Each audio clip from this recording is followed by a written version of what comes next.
Hi friends, this is Harry. Cinema Bus update la ஒரு முக்கியமான ஒரு அப்டேட் என்ன கொண்டு வந்திருக்கேன். கமலஹாசன் சாரோட அந்த கட்சியில பார்த்தீங்கன்னாக்கா நிறையவே ஒரு குழப்பங்கள் ஏற்பட்டு கொஞ்ச நாளாவே நிறைய அந்த கட்சியில இருக்கிற முக்கியமான நிர்வாகிகள் எல்லாமே வெளியில வந்திருக்காங்க. அது கடலூர் நாகப்பட்டினம் மாவட்டத்தை சேர்ந்த நிர்வாகிகள்லாம் நிறைய பேர் வெளியில வந்திருக்காங்க.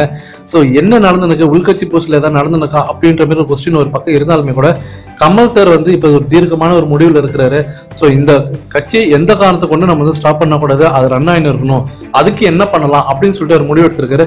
அதுல ஒரு பார்த்தா தான் பாத்தீங்கன்னாக்கா கூட்டணி வைக்கலாமா யாரு கூடாது அப்படின்ற மாதிரி அவர் யோசிச்சிருக்காரு. ஸோ யாரு கூட கூட்டணி வைக்கலாம் அப்படின்னு பார்க்கும்போது இப்போதைக்கு ஒரு பிரதான கட்சி எல்லாருமே அவங்க கூட்டணி அறிவிச்சுட்டாங்க.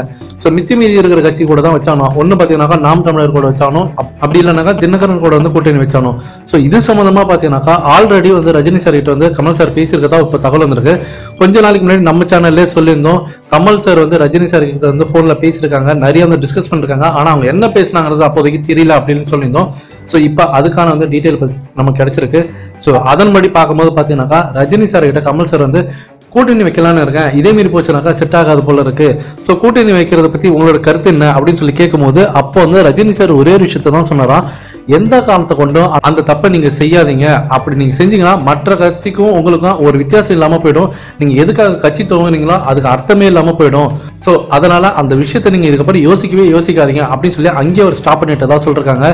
ஸோ ரஜினி சாரோட அந்த கருத்தை கேட்ட கமல் சார் ஸோ அதுக்கப்புறமேட்டா தான் இப்போ அவசர அவசரமா இந்த முந்தானத்தை ஃபுல்லா அந்த 40 தொகுதிக்கு யாரெல்லாம் நிக்க போறாங்கன்னு சொல்லிட்டு அவருடைய அந்த கட்சிக்கான அந்த வேட்பாளர்களை தான் முடிவு பண்ணியிருக்காரு, அதை அறிவிச்சிருக்காரு கூட.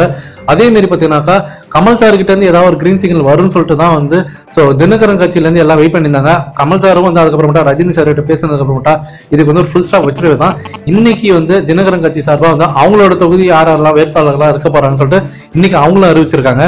சோ ரஜினி சார் ஒரு சூப்பரான ஒரு ஐடியா ஒன்று கொடுத்திருக்காரு, எந்த காரணத்தை கொண்டு கூட்டணி வைக்க வேண்டாம், ஸோ உங்களோட கொள்கையில நீங்க கரெக்டா இருங்க, நீங்க தனியா நில்லுங்க அப்படின்ற மாதிரி ஒரு நல்ல ஐடியா கொடுத்திருக்காரு.